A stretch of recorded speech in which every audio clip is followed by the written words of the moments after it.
Yeah, let me get my recording up here. So, all right, gentlemen, I'm going to get us started here so we can get out of here sooner than later. I just messaged my guest saying I might be a few minutes late, so don't jump into the Zoom call until I tell him to. Yeah, Kelly, you missed that. I have a second show at 7:30. At 7:30 tonight. I mean, but I just texted him, so he might be a few minutes late because you just got here. But he came in early. He came in an hour early. Oh, wow. We're talking. And I thought it was you. I didn't look at the name. I thought it was you. Mm-hmm. He came in. I'm like, Tim, you're early. He's like, oh, I'm sorry. I'll be back later. Right. Well, all right. Like, that was really funny. Like, all right, I got all my stuff up here. Let's do this. Let's do this good. It's going to be nice to talk non-wrestling for a little while. For a change. Yeah. All right. Let's do this. Count us down. 3, 2. Hello and welcome to D5 The Mighty Ducks, the podcast where we discuss the 1996 Disney hockey sequel D3 The Mighty Ducks, 5 minutes at a time. I'm your host, Blake, and believe it or not, we're almost done with this season. Go figure. But before we wrap things up next week, we have 2 guests on the line here, 2 first-timers on this show. And in fact, these actually are their first appearances in the MMX world. So despite being massive movie fans. So go figure. I have Tom Stoup and Kelly Wells from PWT Talks NXT and the PW Torch VIP show NXT 8 years back. Tom, Kelly, welcome to the show. How you doing? Thank you. Sorry I'm eating right now, but okay. But I just got home. It's all right. You're allowed. I'm okay with that. As a self-professed movie snob, I've been very, very excited to talk about D3. Yeah, I don't know what you were thinking, getting 2 movie snobs on the D3 The Mighty Ducks podcast, but it'll be interesting. No, you know what? You know what's going to be fun? I'm going to warn you now. If you're just as good as I think you're going to be on the show, you might get messages from other MMX hosts. Just my goodness. That. It might happen. Or they'll reach out to me and ask for your information. That has happened before. That has happened to people. So just be warned about that now. So, and just so you know, this is actually a thing, as I was mentioning right before we came on. The Movies by Minute community has been a thing for a long time. And I don't even know if you guys even know that. But Star Wars Minute was the first show to do this. And now they're all the way through Last Jedi. They're all the way there. Oh, okay. They've been doing this for so long now. And there's like over 100, over almost 130 shows doing this now. So we've been doing this for a long time. Matter of fact, this is officially now, I did Clerks 2, all 3 Mighty Ducks films, and Rent. So this is officially now going to be finishing off my 6th movie. So, all right. So, all right, let's get into for this. punishment, this one. Whatever. I have a long list of movies I'm doing in the future. But anyway, let's actually talk about the history with this movie. We'll start there. First of all, are you guys even hockey guys at all? Either one of you guys? A little. I would describe myself as a fair weather hockey fan. Fair enough. I'm from Minnesota. I recognized a lot of places in this movie, by the way, a lot of them. So I became a North Stars fan. I wasn't a hockey guy when I was little. I was baseball, and now I'm huge into baseball and basketball, and the other stuff is okay. But I became a North Stars fan in what ended up being their final season. And so I felt like I had just been kicked in the nuts. And so it was a long time. So we got the Minnesota Wild a handful of years later. And for a lot of people, it wasn't the same. And the Wild are just so constantly mediocre. Like, you can't even hate them because they're never bad. They're just always kind of okay. So I drop in sometimes when it seems like maybe they'll be a little better than average, but that doesn't really ever happen. You know what? I played NHL 94 on Sega Genesis. Fair enough. You know what's funny? I played all the NHL games from with my best friend in Jersey for 6 straight years on the computer. So we bought it every year and played every year, and then I had a collection sitting in my closet when I moved here. So go figure. And I don't know what happened in that pod. I think I left it behind because I didn't need to hear because I wasn't going to bring it with me. So, but no. Funny part, the last time the Wild were actually a really, really good team, I think they actually lost to the Ducks in the playoffs in 2003. It was. I remember that one very well because we were not expected to get there, nor were the Ducks. Yeah, we were like the 7 and 8 seed, I want to say. It was the first time it ever happened in a conference final. And we came back from 2 3-1 game deficits and won them both. I remember Todd Bertuzzi being a little bitch as we were playing against their team. Yep. And Vancouver at the time. Yep. And we overtook them, and that felt so good. And then we ran into, I don't remember who was goalie for the Ducks at the time, but he was Figueroa. Trust me, I know who it is. I remember that. And he was just a buzzsaw, and we couldn't score on him. I'm still pissed at Jaguar. I'm a Devils fan, and they won the 2003 Stanley Cup Finals against the Ducks. But Jaguar won the MVP for the playoffs, and I'm still pissed about that to this day. I'm still pissed about it because Marty should have won the playoff MVP. I understand it. I mean, it was Marty. So you guys probably know who the hockey player cameo was in these minutes that we're talking about. Paul Correa. Yeah, I have my notes to talk about him. Okay, because we're probably getting ahead of what you're planning on talking about, or I'm probably getting ahead of it. But the first movie, I'm like, okay, there's these two guys. I don't know who they are, but fine, they look like hockey players, and they're acting like they're probably hockey players. And then, of course, second movie's Gretzky. Yeah. So then for this one, after the Mighty Ducks are established as the Disney-owned team, of course they pull someone from the Ducks, and I'm just like, I don't know who that is. And you know what? Let's get into the minutes, and I'll explain who we're talking about. In the beginning, we begin our minutes with, I still don't understand what he's even doing here. I still don't understand why he's in this movie to begin with, except for the fact that we needed a Disney cameo because the Mighty Ducks franchise is starting their second season when this movie came out. Like, I was joking this whole season that this movie came out on opening weekend of the second season of the Mighty Ducks of Anaheim. So, and I still want to know if Disney did some kind of an opening tying in with the Ducks. I really want to know it. I cannot find anything about that, but I can't believe they didn't do that. It worked out. I mean, he was a good young player at the time, and now he's a Hall of Famer, so they guessed right. Yeah, let's talk about it. Paul Correa. That is who we're talking to here. He was the first actual draft, like one of the first draft picks by the Mighty Ducks in the NHL draft. He was their fourth pick in the 93 draft. He scored 50 goals in the season before this movie. And it's his only 50-goal season, was right before this. So that's a big deal. He finished his career with 402 goals. Passing 400 is a very big deal. So, as a matter of fact, I just had a Devil do that this year. One of the Devils did that this year. That's a very big deal. And with almost 600 assists, he also played for Colorado, Nashville, and St. Louis at one point. And as a matter of fact, I forgot he played for the Predators until he went to the Hall of Fame. I'm like, oh yeah, he was a Predator. Completely forgot that happened. He won the 2-time Lady Byng Memorial Trophy, a trophy that we love making fun of over on the Blake and Stoup Show because it goes to the most sportsmanlike and gentlemanly player. We love making fun of that trophy. He also played for Team Canada.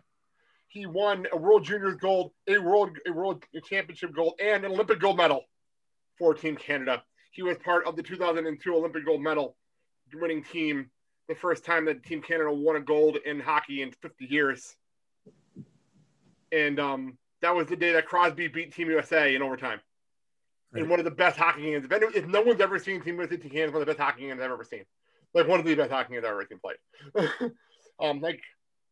Kelly said, he went into the Hall of Fame in 2017, and his number is retired in Anaheim.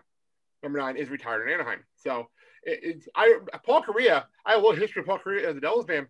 In the 2003 Stanley Cup Finals, Scott Stevens checked him at the beginning of Game 6. He got laid out and then returned later in the game to score 2 goals. I couldn't believe it. I was like, what is going on? And that was the night of my grandparents' wedding anniversary party. And my grandfather did not realize the Stanley Cup Finals were going to be on that night. So he made sure there was a bar on with a TV so I can go back and forth and watch the game. so my grandfather did that for me that night. He did not have to do that. He did that for me that night. Right. So that is Paul Correa here. But I don't know what hell he's doing here in the context of this movie. Like, yeah. I don't understand why he's here. The in-between period guest commentator. As an actor, Paul Correa is a very good hockey player. Well played, Kelly. Well played. But he's only his second year. Like the fact that they brought him in this movie when he's only been in the league for like a year and a half is a big deal. Like I actually remember he was in this movie, but I forgot why he was in this movie. Like he was being interviewed for no real reason for 20 seconds in the middle of this minute. I completely forgot.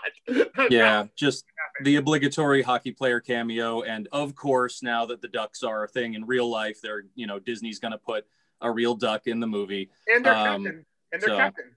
That's the important part. He was the Ducks captain at the time. Oh, okay.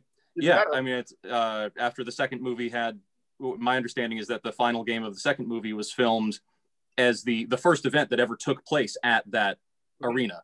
At the arena. So I was surprised going into this. I couldn't remember whether I had seen this one before. And going, after the first couple scenes, I was like, okay, I definitely never watched this as a kid. But I was surprised that they didn't use that again, since they have that big stadium. But it didn't fit the story. But I was surprised they didn't craft a story that fit around using that again. Well, most of this movie was filmed in Minnesota, as Kelly actually said. Most of this movie was based in Minnesota. As a matter of fact, every time I look something up, like, oh, this is a real location, or this is a real school, or this is a real ice rink, or this is a real place. The only thing that's fake is actually around the school they're going to. Everything else they go to, and every little location is a legit location.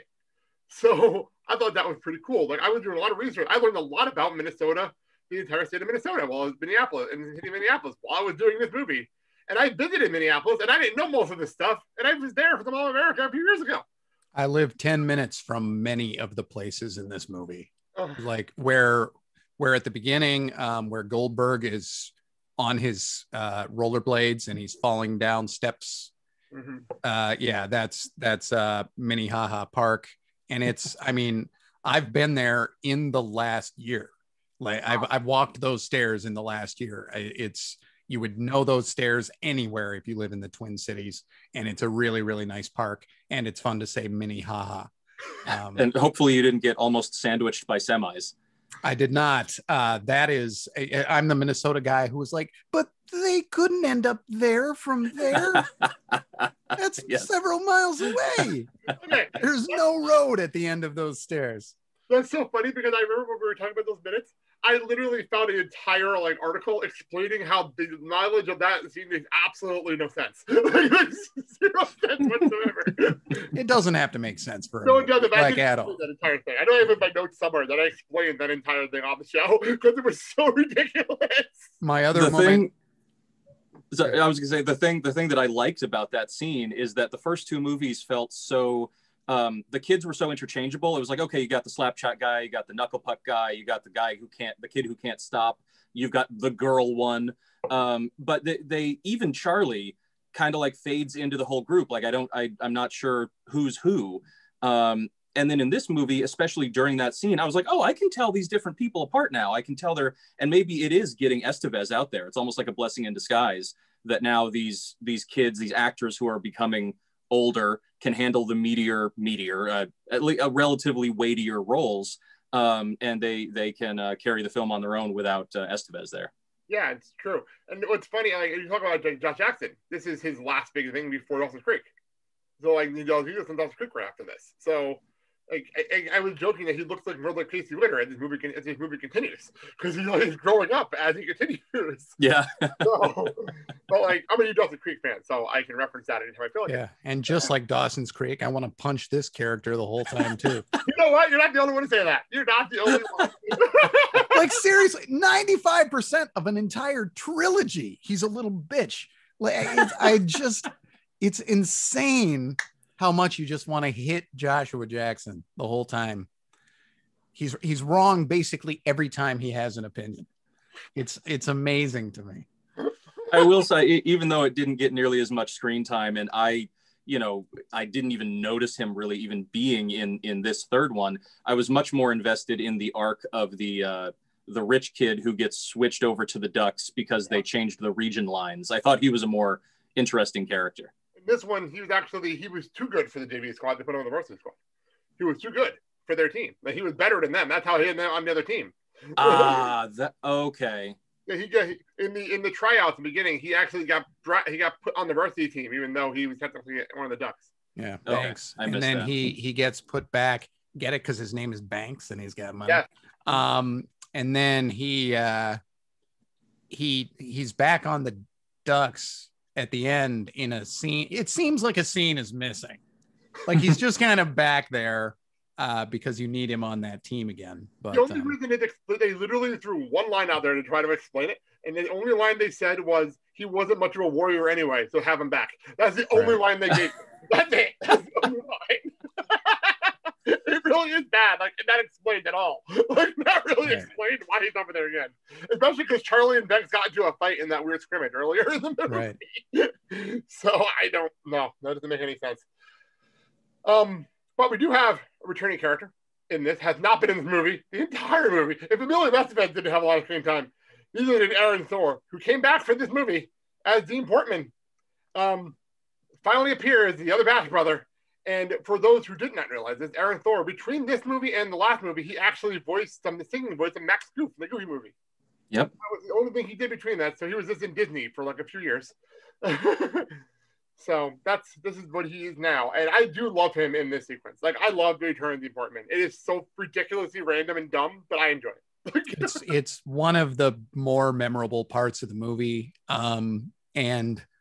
But it's kind of stupid for anybody who's missed the first couple, because he seems like a Deus Ex Machina in a way. But I just thought it was funny when he rips off his shirt and he's shaking it around. I'm like, yeah, that's not a high school freshman. this guy is like ripped, and like they're even referencing, like, he looks like he looks to the point that they had to write lines about how much the women were enjoying it. And like the actor is clearly a good 20, 22. Like, you don't get that buff at that age. He's supposed to be playing a 14-year-old. That's the best part. Like, 14. Right. And he's ripped. I know people that get ripped, and that was ridiculously ripped. Like, insanely ripped for a high school kid. Yeah, we had gotten to the point in the movie where, like, I saw Aaron Lohr's name in the credits, and I didn't see it in the second movie.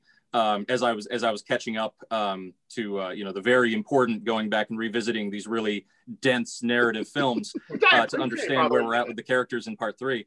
I didn't see his name in the second one, so seeing his name in the credits here, I was like, oh, it's a Goofy movie guy. Like, oh, who is he? So I look him up and I see what character he's playing. I didn't realize that he was married to Idina Menzel. Yes. And that he has a couple scenes in the Rent movie that you and I were talking about recently. But it's funny with going back to the first movie, there's they don't really have arcs per se. Like, even Gordon Bombay, he just goes from being a sleazy lawyer to just you're like, oh man, over the course of the movie, he's going to learn to love this team. And it's just sort of like after act 1, he just loves them. And all of these movies, they just sort of do setup, payoff, and there's no other scene. Like, you mentioned like, he wasn't much of a warrior anyway. At the very beginning of this movie, there's like a student protesting the mascot of the school. Ironically, that's the girl that Charlie likes, Linda. Right. And that never comes up ever again. But like, okay, they're going to pay that off later. And then sure enough, the Ducks banner comes down. They show the ants. And you're like, all right, they're probably going to use them in a prank later. And sure enough, I actually thought they were going to use them on the ice. But this movie ends up not being, I guess it's because they're learning to play two-way hockey, but it doesn't end up being as cartoony as the other movies. But this was the same kind of thing where at the very beginning, and it feels like a write-off. It feels like just an excuse to not have that character. Like, oh man, Dean didn't come because he heard Coach Bombay wasn't coming. Right. And then he just shows up, and it's like, okay, I guess I keep forgetting Folsom. I guess Folsom needs that reason to feel like he's a Bash brother again. Yes. Fine. But yeah, it's just sort of like set up, pay off later, and there's no real arc in between. I mean, Folsom has a scene where he sort of like very suddenly gets sad and walks away, but that's really the most we get out of it. But and I'm just like, dude, rosters don't work that way. He can't just be on a roster he wasn't on. It's like, hey, my lawyer signed this contract. It's like, hey, I can't do anything about it.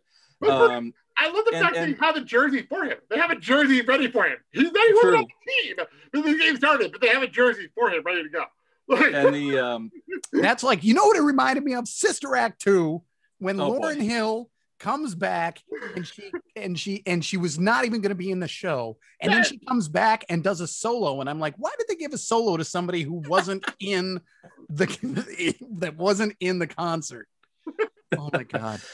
But one thing I noticed about particularly the first film is that the soundtrack is tonally all over the place. We go from like a Randy Newman sounding blues thing to Marky Mark and Chariots of Fire sounding score. Yeah. This movie had like no licensed music whatsoever, at least that I noticed. So I feel like the closest... They had one Bare Naked Lady song, and then they have something in the credits, and that's it. Oh, they had a Bare Naked Lady song. They had one song when they were doing that big scrimmage, and the weird scrimmage that Emilio Estevez joined for no reason.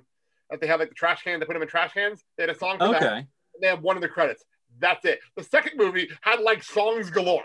This one had three. And at least it was slightly more tonally congruent. But the reason I mentioned it is because I guess there was a lot more that I didn't quite notice. But the band playing Steppenwolf here for Dean to dance to, I was like, that's the closest we've gotten to licensed music. But I guess I just missed some stuff. Well, they did very little. It was very little. Like, what's funny about the soundtrack for this movie, and I had actually, I'll shamelessly plug an old episode. I had David Newman on the show back in season 1. He's the composer of the first movie. And he's actually composing music for West Side Story that's coming out at the end of the year. Okay. And I had him on the show for a season. And then we listen back to that interview. He does reference West Side Story coming out in 2020. Nobody knew at the time, obviously, because it was in 2018 when I had that interview. But anyway, he talked about the fact that I talked to him about it, and he did not understand when I told him the soundtrack for this movie is combined with the soundtrack from the first movie. Like, there's a whole separate soundtrack for D2, and D1, the first movie and D3 is one soundtrack. Because there's not enough music in either movie to make a soundtrack. Like, there's not enough either movie. So I don't get why, but that's just what it is. So, but yeah, I will say though, I love a good marching band. I love a good like high school band. I love that kind of stuff. Like, I absolutely love when I can actually recognize a song that the band is playing. Like, that's the kind of stuff like I always appreciate. Like, I know when the Badger band in Wisconsin comes to Admirals games, I make sure I'm at that hockey game because I want to see them play. So, and can they improvise when a player starts stripping in the penalty box? I don't know. I've never seen that happen before, so I can't tell you. What's funny about the stripping scene is I have it in my notes. How did he not get an extra like 10-minute misconduct penalty for stripping in the penalty box? And he never re-enters the game, so I guess it doesn't matter because it's 2 minutes left of the game. It doesn't matter, but it is really funny.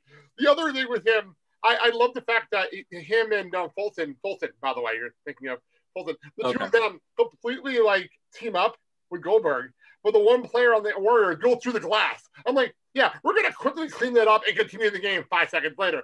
That makes that drove me nuts. I'm like, what are we doing here?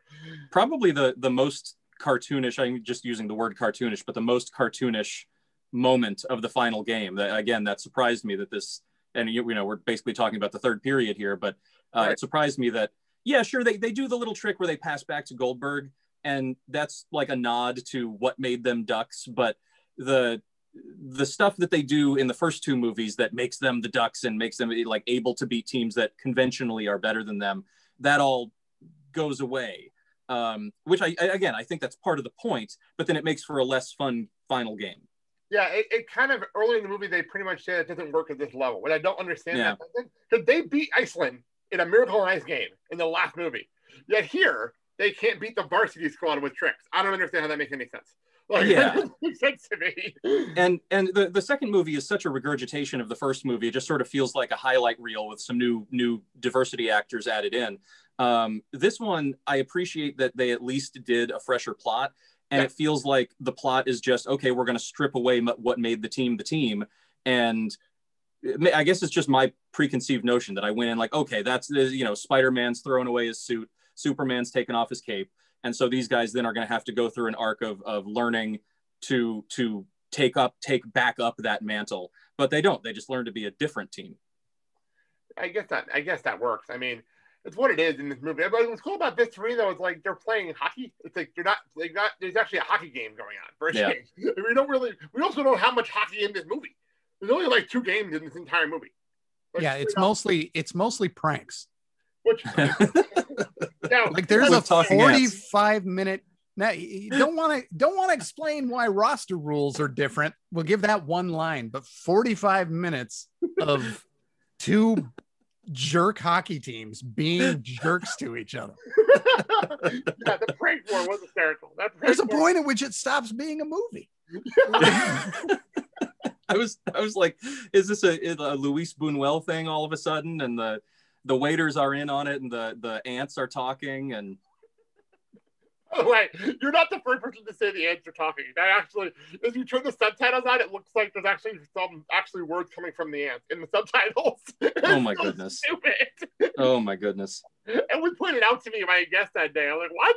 I never noticed that. And I turned the captions on. I'm like, oh, really? That's the thing. There's text over the ants. Well, in a movie that uses the exterminating angel. Yeah, in a movie that uses the sound effects of like when somebody's running away, like the do do do do do do, like there's no basement. Like it doesn't matter. You can have talking ants in that movie.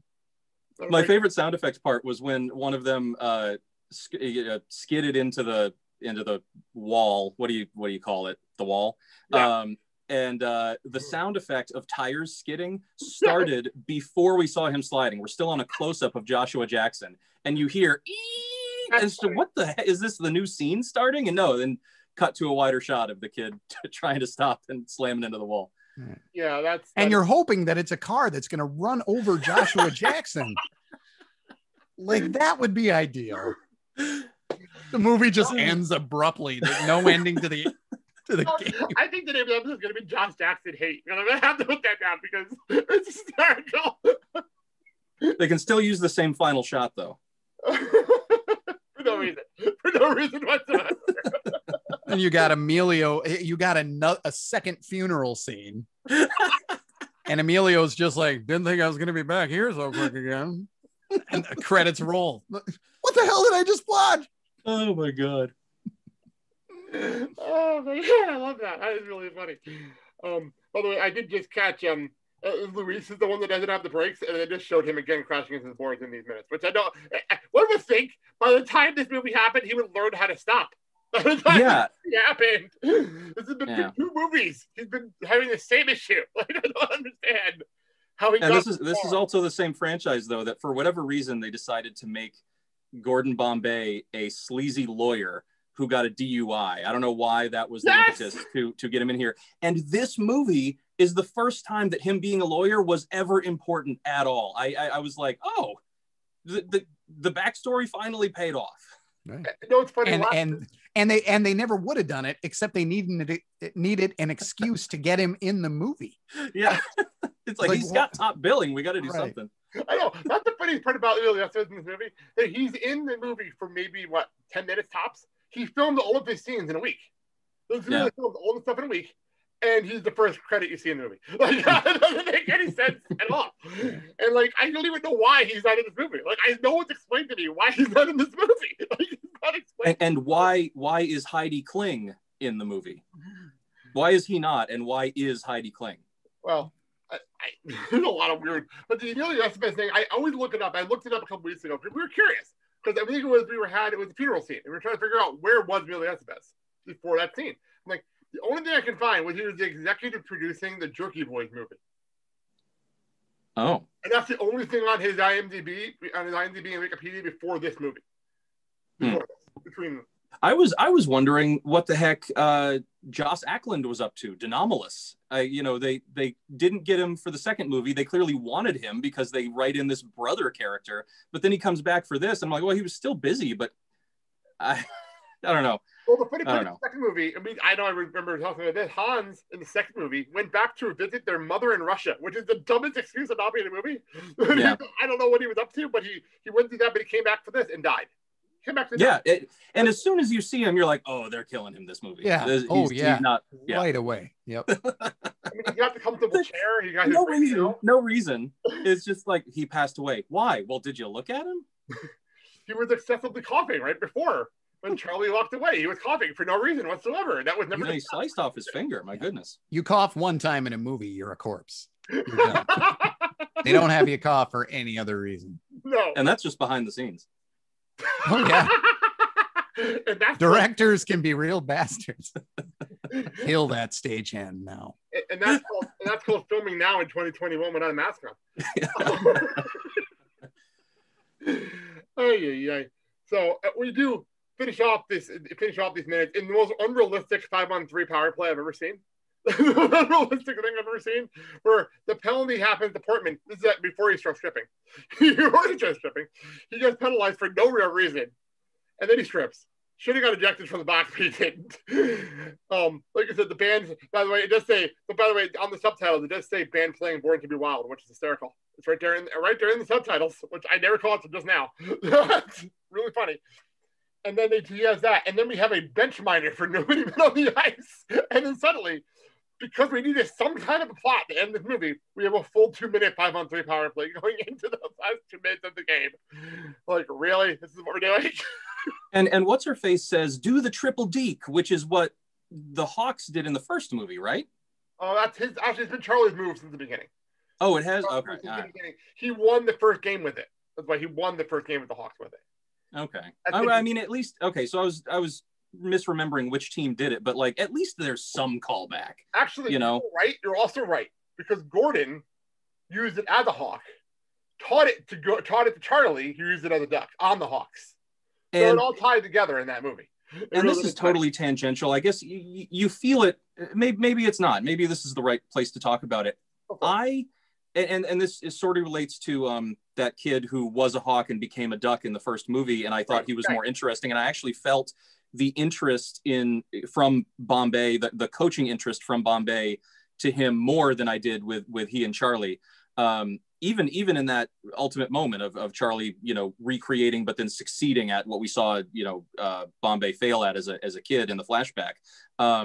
But in the first movie, I just didn't care about the Bombay Charlie relationship. And in this movie, where Estevez has the least amount of screen time, I actually felt more significance to it. And maybe it's sort of like, nostalgia isn't really the word, but I'll just, for lack of something else coming to me, maybe it's nostalgia for something that isn't really there. Because even though I don't feel like it was properly developed in the first two movies, just having Estevez show up and sort of look at him like, yeah, that's my player, it is more effective than telling a non-story with him. I think nostalgia is the right word, because like nostalgia tricks people into thinking that the good old days were the good old days, and normally they weren't really. So I actually I like the word. I do confess that during those moments when they reveal that Estevez is in the audience watching, I was imagining that he was thinking, and I did it all without taping anybody's buns together. I just thought about this. The whole Charlie storyline is weird, because the first movie, at the end of the day, Bombay is trying to bang his mom. That's what's going on in the first movie. That's happening. That's the best part of the entire film, when Charlie's trying to hook them up, and he's like, she's got some qualities about her that men are attracted to. And Estevez is like, yeah, that's not lost on me, Charlie. Yeah, but like, their whole relationship is based on the fact that Bombay was trying to bang his mom in the first movie. Yeah, and then she disappears, and there's a different woman in the second movie that it never amounts to anything. No. And then she's just sort of present for this one as somebody else in the crowd that they can cut to. Well, Charlie's mom was in this movie. Charlie's mom has been in this movie the whole movie. She came back in this movie. I still don't understand why she wasn't in the second movie, because one would think you would want the parents at this international event that your kids are at. Right. I don't think that would be a thing you'd want to do. I'm only willing to excuse that because it was in California. The whole movie was based in California. The games are in California. Didn't want to fly everybody out there. I can almost understand that. But in this movie, she has to be here. She has to be here in this movie. So I can get that here. But there's no explanation on Charlie, on like Gordon and his mom's relationship. There's no comment on it, except for like a throwaway line in the second movie. There's no comment on it. So. And do you remember what the throwaway line was? Because I must have missed it. The only thing they said, and the funny part, I still don't understand the timeline between the first and second movie, that I broke it down last year, and I still don't understand the timeline. But apparently somewhere between the end of the movie where he kissed her and when he was in the minors, they broke up and she got remarried. That's it. That's the only thing they mentioned. And she's not even in the movie, but they threw it in there just to explain why they're not together. So I don't understand it. I don't get it. It doesn't make sense to me either. No. So, there was a lot of unearned kisses at the end of this hockey game. Like 3 different kisses. I'm like, none of these subplots deserved this moment. Not Speaking one of them the earned Breakfast it. Club. Yeah. Oh my God. Oh my dude. Oh, now we got to do another podcast. She didn't need to change. Okay. Oh my God, fantastic. Well, the only kiss I would accept at the end of that movie is freaking Charlie and Linda. That's the only one I accept because he had been courting her the entire movie, so that at least makes sense to me. But the entire 30 seconds she was on the movie prior to this, it was in the background. At least it was in the background of something that was going on. But like theoretically, the couple that's actually a couple on the team, G and Connie, who have been together since the first movie, don't kiss in the end of this movie. Yeah. That's ironic to me. I think that's funny. They're together, but they don't actually kiss at the end of the movie. So, well, you had to have screen time for the kid from Miami kissing the cheerleader after he had that moment crawling under the table and then looking into the camera lens, which is the second time that the first one from when Goldberg is going down the steps, when he's about to go down the steps, he looks right in the camera. That one might have been accidental and they just used that take. But he looks right in the camera and just like, yeah, it was pretty nice. Like, you know what? Most of the time I hate like when they break the fourth wall, but that scene cracks me up for no reason whatsoever. I don't know why, but that's like I wanted to rip the TV off the wall and throw it at you. Because you made me watch the movie. I couldn't believe it. My wife and I just looked at each other like, did that just happen? Did he just do that? That just happened on this movie. One fourth wall break and the whole thing. Yeah. It's really stupid. It's really dumb, but it's so stupid that I laughed because it was so stupid. So like, go the whole way. It's a living. Yeah. Unbelievable. That's all that he gets. Yeah. Like this kid gets like 45 seconds of content in the movie, and all of it is to establish that he's a horrible person. Like that's it. Oddly horny. Yeah, which is a step up from the first movie or the second movie, the first one that he was in. Right. When they introduce him and they say he's the kid from Miami, and then he skates around to like Cuban brass music. He's got a lot to be proud of in this series.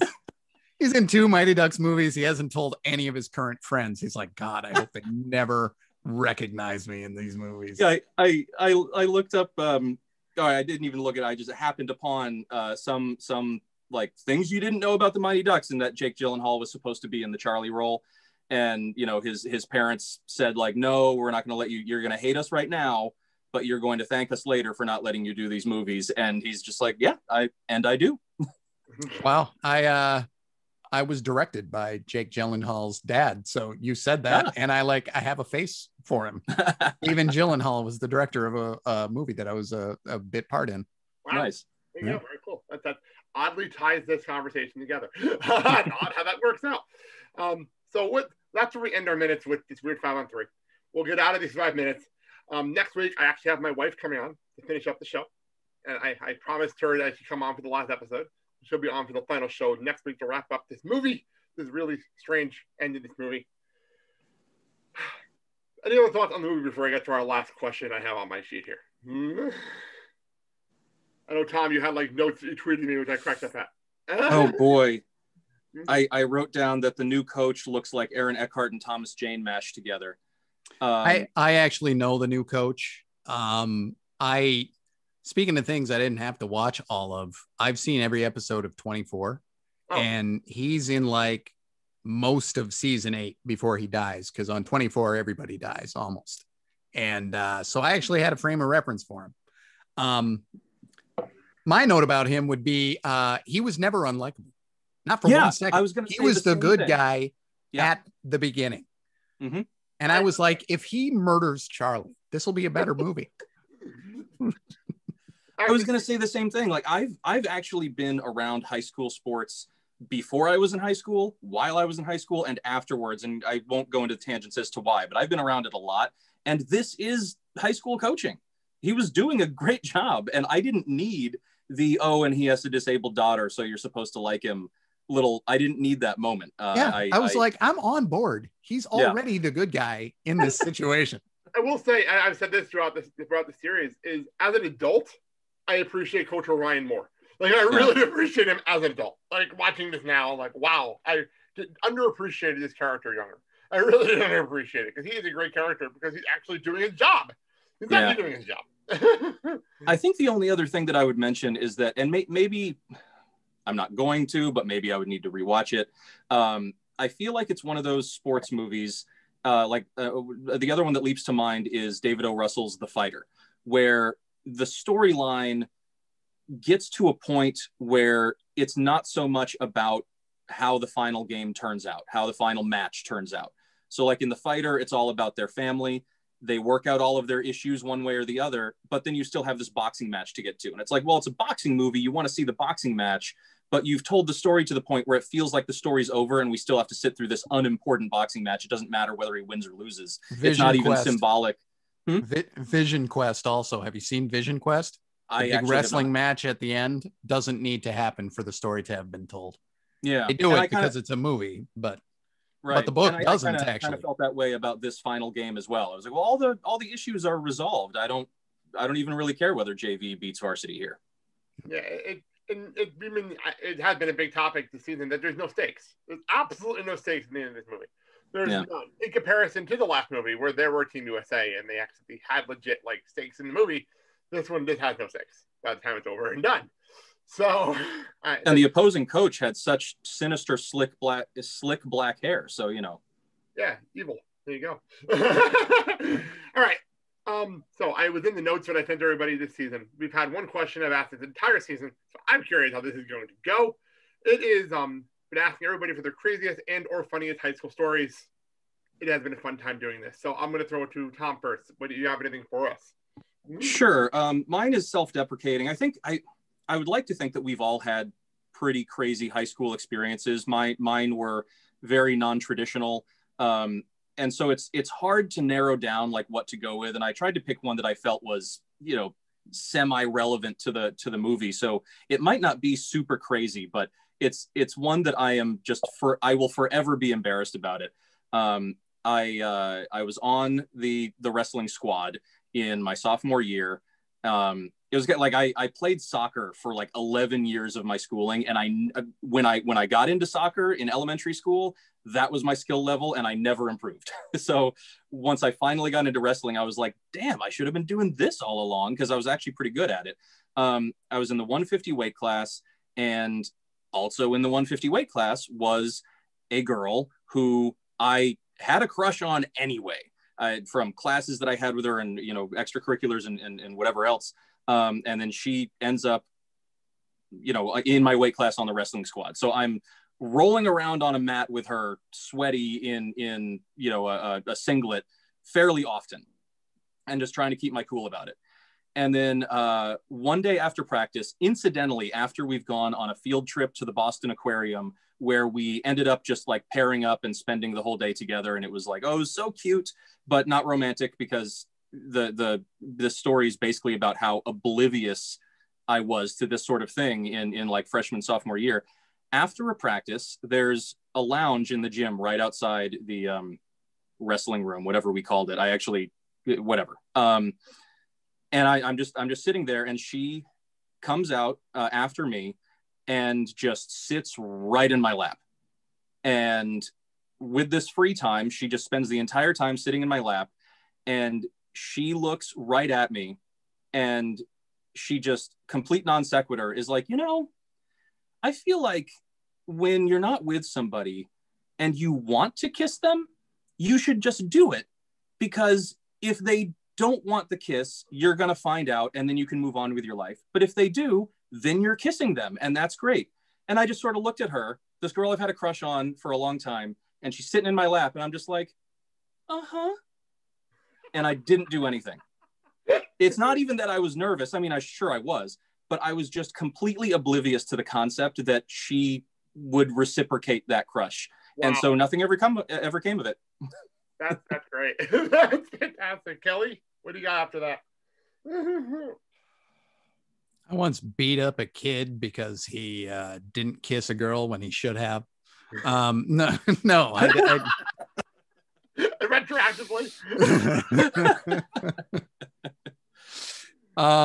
Okay, so I grew up in a town of like 4,000. It was small. It was very cliquey. It doesn't seem like in a town of 4,000 you should have cliques, because like there's so few choices for friends already. Yeah. But that's the way it is. I was a stoner skate rat kind of dude. And there was a kid in my group, a guy named Aaron Neusmeyer.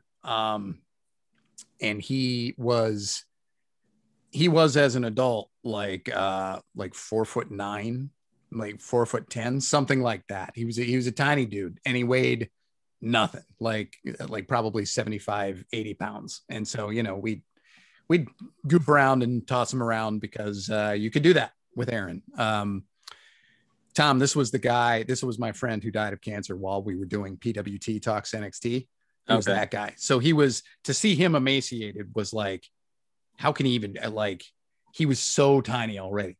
But he was one of our guys. There was this teacher there. I just remembered his name. I am not going to use it, but a teacher there at school who taught like agribusiness or something like that. And it was his first year there. My senior year, I was a senior. Aaron was a sophomore. Almost our whole group was seniors and sophomores. Like there were no juniors. It was really weird, but whatever. Skipped a year. And this guy who was a teacher, he was like 23, 24, and he had been a jock kind of, but he was he wanted to impress the high school jocks. Like that's what this teacher was about. It was one of the sadder things I've ever seen. He had this truck, this souped up truck, like an F-150, and he would park it. He was one of these guys who would park it in 4 spots, like over the lines. Like there was not that many parking spots in my school. He would park it over the lines. This teacher, he was a tool, and like the other teachers didn't like him, and you knew it. And to impress the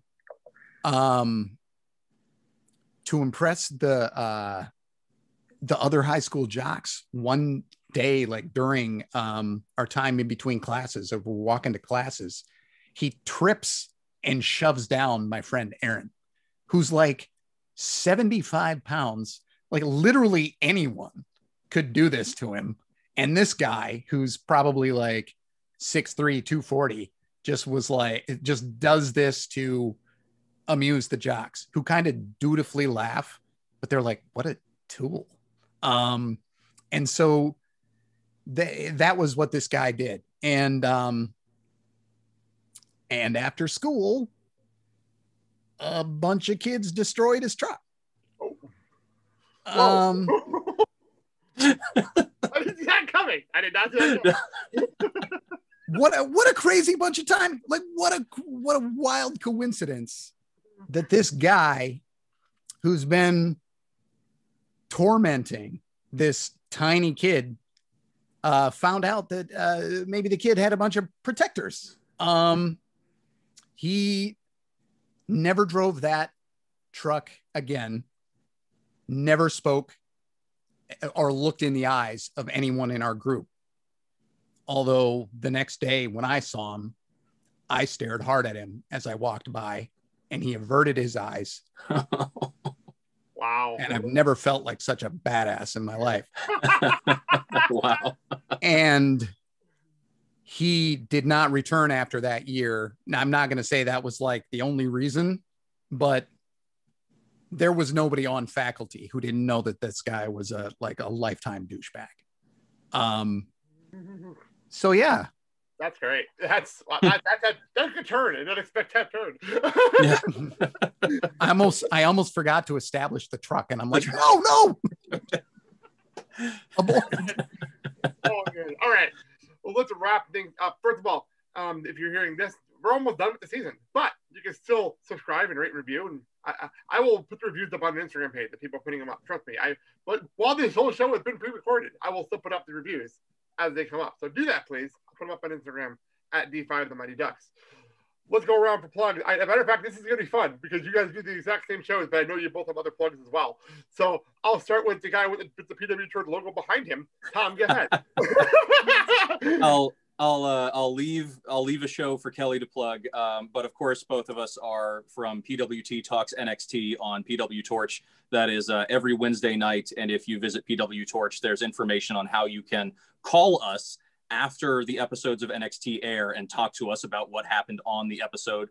It is available for free, and then it's available after the fact if you are a PW Torch VIP member without ads. Ads and plugs removed. And since it's a movie podcast, I'm going to make this the final time that I plug it. Kelly's heard more than half of them, but I did just recently post my my top 10, my annual list. This is the top 10 lists. Top 10 lists. See, Kelly's heard me go through this plug so many times, and I'm stumbling over it again and again now. But the top 10 films of 2020, in my opinion, I posted that. The information's on my Twitter at Tom Stoup on Twitter. So check it out. Kelly, go. Tom and I also do a show called NXT 8 Years Back. And that is what it is. We go back 8 years and watch the NXT from that week. And that drops every Saturday on the Torch as well. That podcast is a tidier 40 to 55 minutes most weeks. And we talk about it, and it's easy to do because there's only two of us, and it is a podcast about a show that only went like 45 minutes at the time. So that one's fun to do. Even when the show is not good that we've watched, we end up having quite a bit of fun with it. And at the end of those episodes, we do always talk a little bit of film. It is an excuse to talk film. One of our regular emailers gives us film questions. If he skips a week, we'll just figure out something ourselves. I am sure. I have no doubt. But that is kind of an excuse that we use. Tom focuses a lot more on directing because that's kind of the world he comes from. I focus a lot more on acting because I've done a lot of that, and that's where I come from. But we both know both parts of those crafts and a lot of other things. And we're both hopeless snobs, and we hate lots of things. So I think that makes it a good listen. So that is your show. And yes, you can find me on social media at Spooky Milk or Spooky Milk Games. Yes. And also you can hear me on the Blake and Sal Show every single Friday. And I always love to say that we have not missed a week during the pandemic, which not many podcasts can say. So I'm very proud to say that every single time I make this plug, and you can hear that and this show every place, including iHeartRadio. I'll throw that one out there this week. Also, next week, you're going to hear the official announcement of my next project. I will announce that at the end of next week's show, which again, like I said, will have my wife, Mandy, on as my final guest for D5, the Mighty Ducks, this season. So I promised her the final slot, so she'll be on next week to finish up the movie. Thank you, gentlemen, for this. Thank you. I appreciate actually Tom watching all the movies. I did not expect you to do that. I didn't expect you to do that. So there have been many people that come on who are like, I've never seen the movie, so I'm just going to watch D3. I did not expect you to do the whole trilogy. I've seen the first two, and I wasn't going to pass that way again. But I look forward to hearing about your next project, Debbie Does Dallas, 5 minutes at a time. No, that's definitely not something I'm doing. But let me wrap up here. Thank you all for listening, and I will see you next week to wrap up D5, the Mighty Ducks, next week. So have a good day, everybody. Let me